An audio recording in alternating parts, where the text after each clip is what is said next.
Welcome to reading video number 5 for the week. And the purpose of this video is to teach you about something called author's purpose. Author's purpose is the reason why an author writes a selection or a story. So let's take a look at this pie that I made on this chart. And pie explains an author's reason for writing a story. P stands for persuade. Maybe an author is writing a story to persuade you, to talk you into something. Maybe an author is writing a story for I, inform, to inform you, to teach you about something. Or finally, maybe an author writes a story for E, entertain, to entertain you, for your enjoyment, a story that's fun to read. So I'm going to show you 3 examples of P-I-E. Here's the first one, persuade.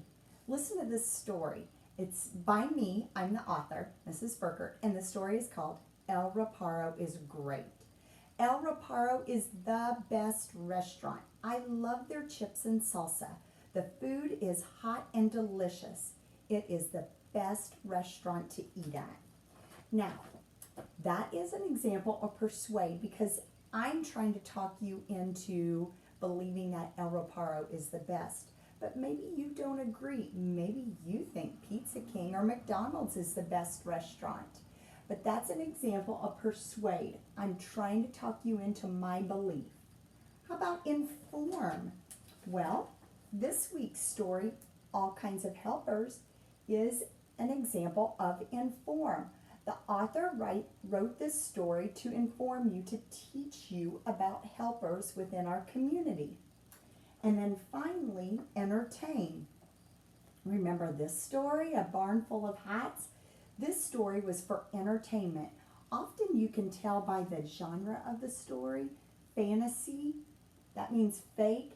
If it's a fake story, you often know that is for entertainment purposes. And the author wrote that to entertain you. Nonfiction stories, like the one this week, are often inform. And then there's a few stories out there that are persuade.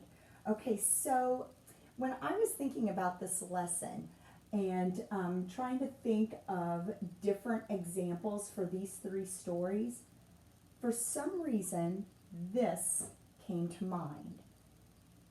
Elizabeth, I'm talking to you. Do you remember bringing this into me? This is syrup from the Rennekamp family. They made this syrup, and as you can tell, I've already used about 1/4 of this syrup, and I thought it was a perfect example to go along with this book called We Make Maple Syrup.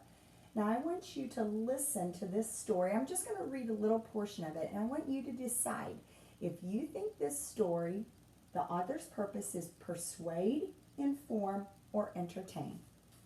We make maple syrup. Every March, we make maple syrup. Real maple syrup comes from maple sap. Sap is the juice in trees. It's sort of like the blood in all of us. March is a good time to get the sap. It's still cold outside, but we wear our boots and our hats. We go out to the woods behind my grandparents' house.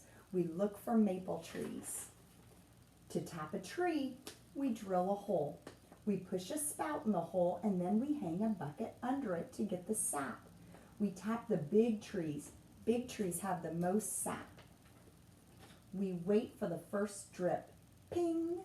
One more drip, and we're on to the next tree. After all that day, we let the sap drip, and before dark, we look in our buckets. We have a lot of sap, but we want more.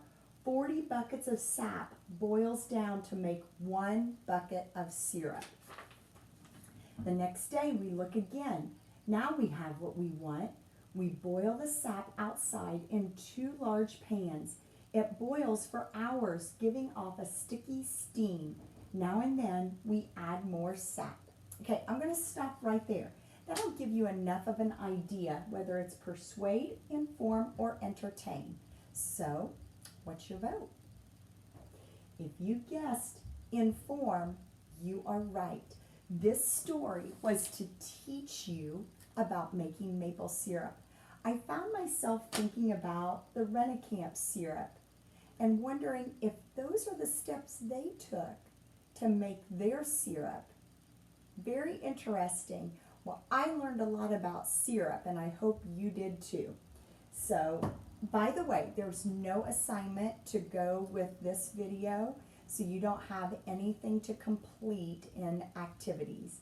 Hope you enjoyed the lesson. Have a great day.